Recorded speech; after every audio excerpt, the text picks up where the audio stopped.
So your personality, literally, Ed, is made up of how you think, how you act, and how you feel. And how you think, how you act, and how you feel is your personality, and your personality is intimately connected to your personal reality, your life. So then if you want to change your life, your personal reality, you got to change your personality. And here we go again. You got to start becoming conscious of your unconscious thoughts. You got to start noticing how you act, how you speak. You got to pay attention to how you're feeling. Some people would live in guilt their whole entire life and don't even know it's guilt because at least it feels like them. So then when you start doing that, you begin to objectify your subjective self. So then when you begin to make small changes, back to thought, a new thought should lead to a new choice. A new choice should lead to a new behavior. A new behavior should create a new experience, and a new experience should create a new emotion. And that new emotion is teaching your body chemically to understand what your mind is intellectually understood. Now your body is embodying the truth, right? So then the new emotion should inspire new thoughts, and that's called evolution. So how do we get stuck? It's really simple. The stronger the emotion you feel from some event in your life, be it a betrayal or a trauma or whatever, the more altered you feel inside of you, the more you pay attention to the cause outside of you. So the brain takes a snapshot. It freezes an image and embosses that pattern neurologically in the brain. That's called a memory. So we create long-term memories from strong emotional events, okay? So is that true? That I just want to understand, maybe the larger the event in terms of its emotion to you, the stronger of a hold it has over you? Yeah, well, the more it's embossed in your biology. So some certain people have a strong experience in their life and it catches all of the brain's attention. So now they think neurologically within the circuits of the past experience, and they feel chemically within the boundaries of those emotions. And so how you think and how you feel creates a state of being. Now here's the problem, that if you don't know how to mediate or control your emotional reaction to that event, and you keep that refractory period of chemicals going on for extended periods of time, so that the event produces a chemical change, and the body needs to return back to homeostasis or balance. But if it can't, then the elongation of that emotional reaction for weeks, say, for days or weeks, is called a mood. So you say, Ed, what's wrong with you?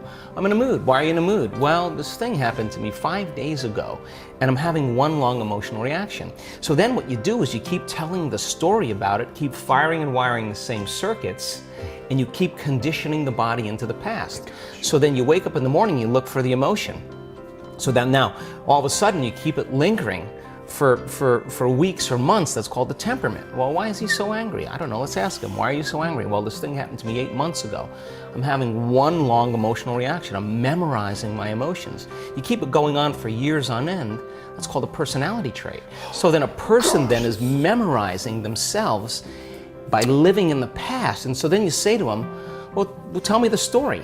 Now, the latest research on memory says that 50% of what we talk about in our past isn't even the truth. So we make stuff up about the past. In other words, people are reliving a life that they didn't even have just to reaffirm that they can't change, right?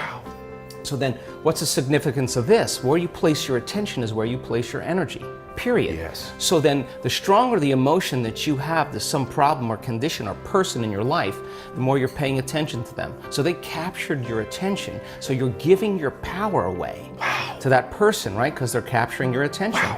So then there's an energetic connection to every person, everything in your past, present reality has your energy connected to it. So now, this is the significance. When a person really decides to be defined by a vision of the future instead of the memory of the past, the hardest part about it is all of a sudden becoming conscious and not making the same unconscious choice. So then, if you lower the volume to your frustration, to your hatred, to your anger, if you truly knew how to do that, if you lowered the volume to that emotion, you would take your attention off that person, which means you would begin to break those energetic bonds, and now you're taking your power back. You're calling energy back to you, and we've measured this, and all of a sudden it builds this bigger electromagnetic field around the person's body. That's energy to heal. That's energy to create a new future with, right? And then if you didn't want to lower the volume to the emotion, then just take your attention off the person. And every time you take your attention off the person, if you became conscious of that, you wouldn't feel the emotion. Now the body, though, has been addicted to that emotion because you're using that person to reaffirm your addiction to hatred or frustration. And if that person died, you'd find another one. So then here you go now. So now you're in a position now where you begin to lower the volume to that emotion, and the body's going, wait a second, you've been doing this for the last 20 years, and all of a sudden you're just going to stop hating?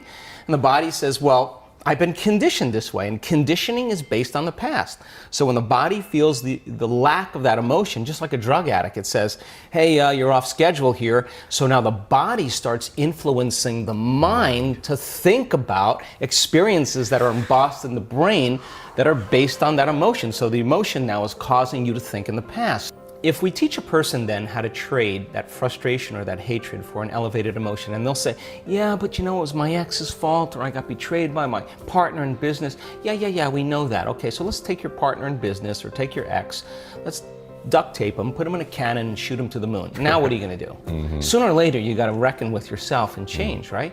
So then, teach a person then how to trade that emotion for an elevated emotion. Now, trade the emotion for an elevated emotion. Right. So you're going to give that up, and you're going to practice feeling gratitude, as an example. Yes. And the person says, well, I can't feel gratitude. And I say, absolutely you can, because you don't practice feeling it. You practice spending most of your time feeling hatred and frustration.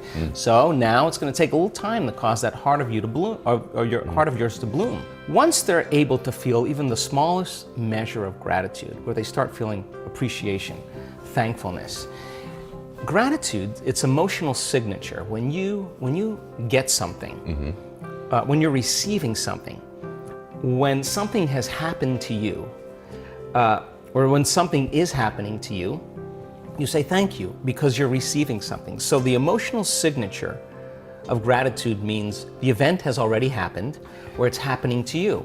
So the moment you open your heart and you feel gratitude, well, that emotion then is telling the body that the experience has already occurred, and the thought then can make it into the body because it's consistent with the thought. So now you're beginning to program the autonomic nervous system into a very specific destiny. You got to maintain that modified state of mind and body your entire day, independent of the conditions in your outer environment, independent of your body's cravings of those emotions and habituations, and independent from time. And if you can, get ready, because something weird or unusual, some synchronicity, some coincidence, some opportunity is going to land in your lap, and you didn't have to go and get it. Yes. It came to you. Now you're the vortex of creation. So if you say to me, well, I was feeling gratitude, but then there was traffic, or my coworker sent me a nasty email, then I would say, oh my God, you mean you're allowing your environment, your outer environment, to control how you feel and think? You're back to the unconscious program that you're the victim to your life. You got it. But when you start producing those outcomes in your life, you're going to pay attention to what you did inside of you, and you're going to believe more that you're the creator of your life and less of the victim of your life.